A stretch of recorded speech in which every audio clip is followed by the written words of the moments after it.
Well, we were following breaking news moments ago. The House voting to end the now 4-day-old partial government shutdown. The final vote 217 to 214.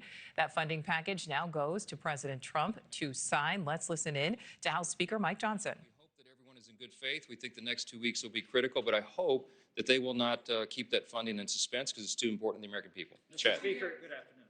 Do you really think that they can work out something in such? Do you really think that they can work out something in such a short time period? That's not much time. I do. I mean, if everyone comes to the table in good faith, I'll tell you what we are not going to do. We're not going to work towards some sort of amnesty program or something. Some Democrats have whispered that that's what they would be about. We are not going to impede the enforcement of federal immigration law. We can't do that. We have to apprehend these dangerous criminals. We have convicted murderers and rapists and child molesters in cities across America, and we have Immigrations and Customs Enforcement for a reason. These agents, these officers are doing heroic work trying to keep our communities safe, and it's unconscionable to us that you would have Democrat mayors and governors trying to impede that work, encouraging their citizens to get in the way, and that's what's created these dangerous environments. Realistically, work that out. How can you do that parliamentarily? How can you do that politically? Well, it's up to the will of the people in the building, and I hope that they'll come forward again in good faith to work this out. Listen, they made a list of requests or demands last week. Leader Schumer made that public. And I would tell you that Tom Homan is in charge in Minnesota now, and he's already bringing about many of those changes. They are wanting to make sure that immigration enforcement is done safely and smartly and efficiently, and that's what you're going to get. It's going to be balanced. It's going to be a balanced approach. Of the demands that were made, the requests that were made, many of those are already being implemented. You notice that that they're going to have the body cameras. We put $20 million additional dollars in this legislation that they're holding up right now to pay for more body cameras. But Secretary Noem came out yesterday, as you saw, and announced that this will be the new policy. These are good things. The roving patrols will be modified.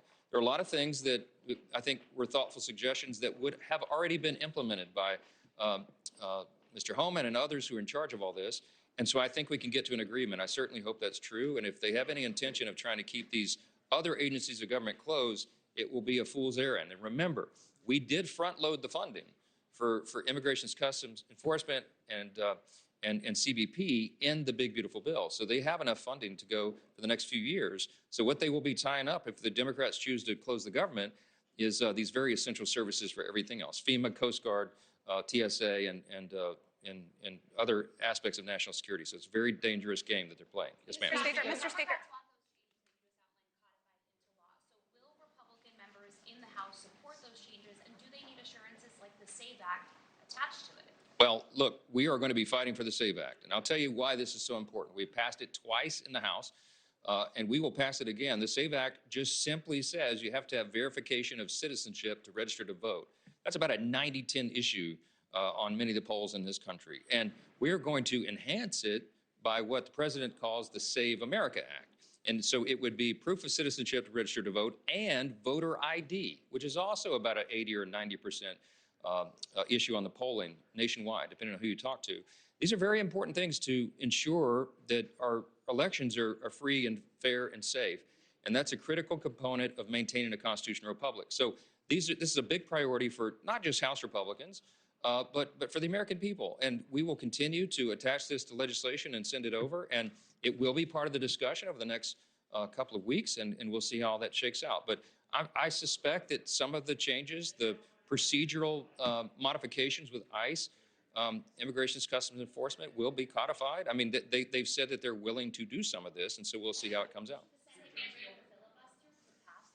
I don't think we'll have to get rid of the filibuster to get these things done, and that's certainly our hope. Yes, ma'am. Just to be clear, are you going to attach the SAVE Act to future DHS funding?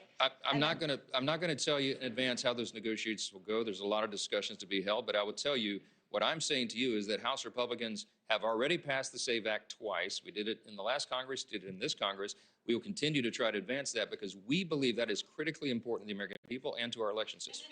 Thank you for watching. Subscribe below and download our NewsNation app right now on your phone, and you will get fact-based, unbiased news for all Americans.